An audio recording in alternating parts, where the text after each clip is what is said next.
Doctor Jorge Elías, abogado experto en Derecho Laboral, un gusto que esté en el programa. Bueno, gracias por la invitación. Bueno, ¿cómo ve la situación, ¿no?, en cuanto a derechos de los trabajadores en este marco, donde a nivel nacional se están implementando políticas de corte neoliberal, llaman algunas, liberales otros, o pro mercado?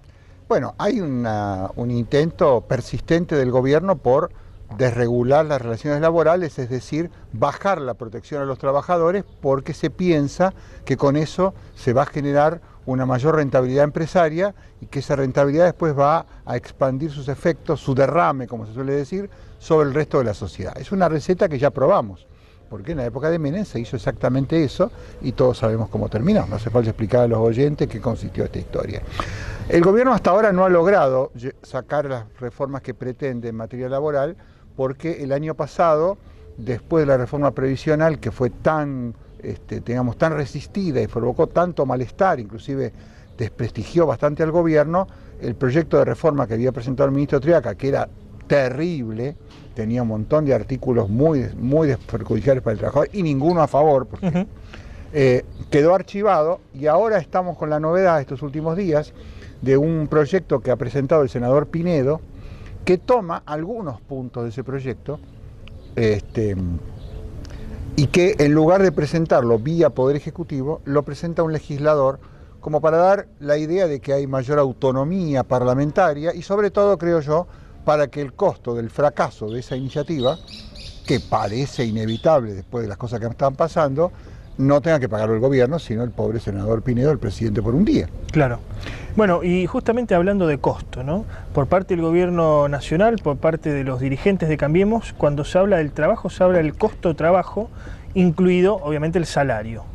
¿Qué hay de cierto en esto? Bueno, a ver, es cierto que el salario es un costo empresario. El problema es si lo que queremos hacer es bajarlo al mínimo, ese costo, para ganar más plata, o si pensamos que una sociedad integrada, moderna, que progresa y justa, necesita buenas remuneraciones, y no solo buenas remuneraciones, buena protección para el trabajador. Los empleos precarios, los contratos basura, los empleos inestables no generan seguridad en la gente, no generan hábitos de consumo, impiden hacer un proyecto de vida, nadie se anima a tomar un crédito, nadie le quiere dar un crédito al que está precario, y esto es, digamos, lo que ha hecho crecer a muchos países.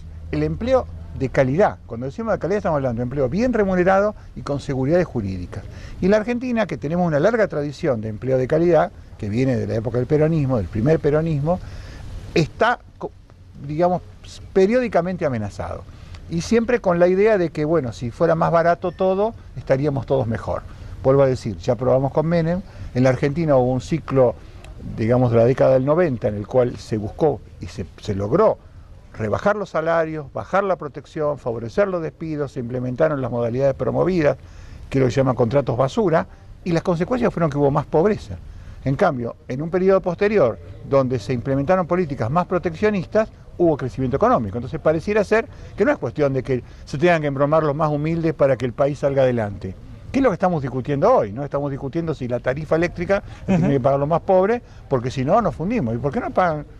Es fácil decirlo, ¿por qué no le piden sacrificio a los que tienen más? Ahora, ese modelo ideal del mundo del trabajo, ¿no?, que fue alumbrado durante la etapa del peronismo histórico y que poco queda de aquella Argentina, ¿no?, porque aquella Argentina industrial hoy queda poco, es un modelo agroexportador, volvimos a un modelo agroexportador en la República Argentina, y el mundo del trabajo ha cambiado también producto de lo sucedido, de lo que ha sido en los años 90, con esa famosa precarización laboral. Hoy hay mucho trabajo en negro, mucho trabajo monotributista que en realidad encubre el trabajo en negro. De hecho, se estaba hablando en estos días, por ejemplo, de la conformación de un nuevo sindicato de trabajadores precarizados, ¿no?, como son trabajadores trapitos, como son vendedores ambulantes. Ahora, ¿es posible hoy volver a aquel modelo ideal de trabajo en blanco en la República Argentina o estamos lejos? Es posible, las dos cosas, es posible y estamos un poco lejos. Estamos lejos porque tenemos un sistema económico que premia la evasión. Es decir, un 33% de los trabajadores no están anotados. De los que están anotados hay un montón que figuran anotados por mediodía o con sueldos más bajos o con una antigüedad muy inferior a la que tienen. Es decir, que el empleo de calidad en la Argentina de hoy es minoría. Los empleos, digamos, deficientes mal pagados o mal registrados son mayoría. Es decir, fíjese hasta dónde hemos llegado.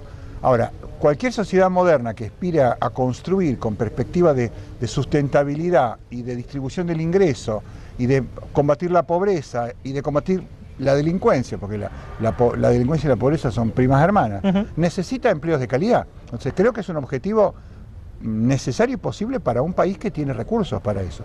No solo los famosos recursos naturales de que tanto nos jactamos, también recursos humanos. La mano de obra argentina es una mano de obra en general de calidad.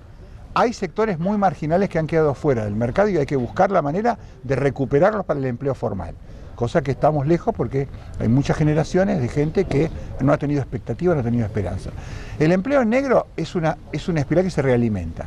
La gente es pobre porque trabaja en negro y los que están en negro terminan siendo cada vez más pobres. Entonces, paulatinamente... Es un círculo, ¿no? Se va haciendo como un círculo vicioso. Es decir... Ahora, cuando uno habla con un empresario, no digo aquellos grandes empresarios, ¿no?, que por allí hasta uno podría inferir de plano que están en contra de los trabajadores o tienen una visión adversa de justamente de los trabajadores. Ahora, uno habla con pequeños y medianos empresarios y te dicen, Antonio, no me dan los costos, si blanqueo a mis trabajadores, cierro, tengo que cerrar, y esto también ellos lo filian con esta cuestión de que para ellos salen muy caras las cargas sociales. ¿Cuánto hay de cierto en esto? Mire, depende de muchas circunstancias. Yo creo que la política de los empresarios argentinos, incluidos los más pequeños, es ganar lo más posible gastando lo menos posible.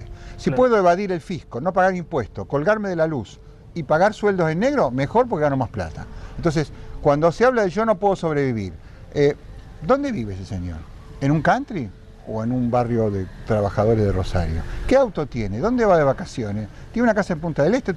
Hay muchos que se quejan de que la economía no da, porque los que no quieren es sacrificar su propia tasa de ganancia. Claro. Siempre digo, bueno, aquel que realmente no puede, muéstreme cómo vive. Manda a los chicos a un colegio carísimo, tiene una 4x4 y veranea en Punta del Este. Pero no me alcanza la plata. Entonces ahí lo que está faltando es solidaridad, una virtud que la Argentina se ha perdido. Y además un gobierno que ponga un poco en vereda a los que más tienen, cosa que pareciera que este gobierno, por lo que vemos y por lo que ellos mismos son, da toda la impresión de que no tiene ningún interés en hacer eso. Usted es un experto justamente en derecho sindical. En uno de sus famosos discursos, ¿no?, porque cada discurso de Macri deja algo, ¿no?, para analizar, ¿no?, a favor o en contra, pero deja algo para analizar. En uno de sus discursos dijo que, según él, el número de sindicatos en la Argentina, cerca de los 3.000, era elevado. Y que no sé si ir cerca de lo que pasa en Alemania, donde hay 9 sindicatos, pero había que disminuirlos, según él. Para usted, ¿cómo debería ser ese tema? Bueno, en primer lugar, no hay 3.000 sindicatos. No hay 3.000. Hay 3.000 sindicatos registrados en el Ministerio de Trabajo, de los cuales hay muchísimos que hace años que no tienen actividad, pero no los dieron de baja. Con lo cual, el número de sindicatos no es ese. Estará en 1.000 y algo los que están en actividad y con personería gremial, que son los que representan realmente a los trabajadores. No con simple inscripción, sino personería gremial. No con simple inscripción, sino con personería gremial y en actividad. Que tiene que ver con particularidades de cómo se fueron organizando los trabajadores. Y eso no lo puede decir el presidente de la Nación. Es como si el presidente decía que tendría que haber nada más que 4 clubes de fútbol. ¿Quién es para decidir esto? Claro. Son los socios de los clubes o los trabajadores los que deciden cómo organizarse. En general es deseable que se tienda a una unificación, como ocurre en otros países. El problema es que en la Argentina hay distintas realidades, a veces difíciles de compatibilizar. Inclusive a veces pareciera que algunos sindicatos son demasiado grandes. Por ejemplo, empleados de comercio. Empleado de comercio nuclea al empleado de la tiendita de la esquina de mi casa lo mismo que al empleado de una cerealera exportadora o que al empleado de una gran cadena de supermercados o una compañía comercial que vende productos de alta calidad. Entonces, claro, lo que gana uno no puede ser... Ahí se genera una tensión. Ahí tiene que haber algún tipo de, no sé si de división, pero al menos de fragmentación para que los que trabajan en empresas que ganan más puedan ganar más que los otros que trabajan en empresas que ganan menos. Porque si no, igualamos para abajo. Jorge Elías, un gusto. Gracias a ustedes por la invitación y por la vista al río.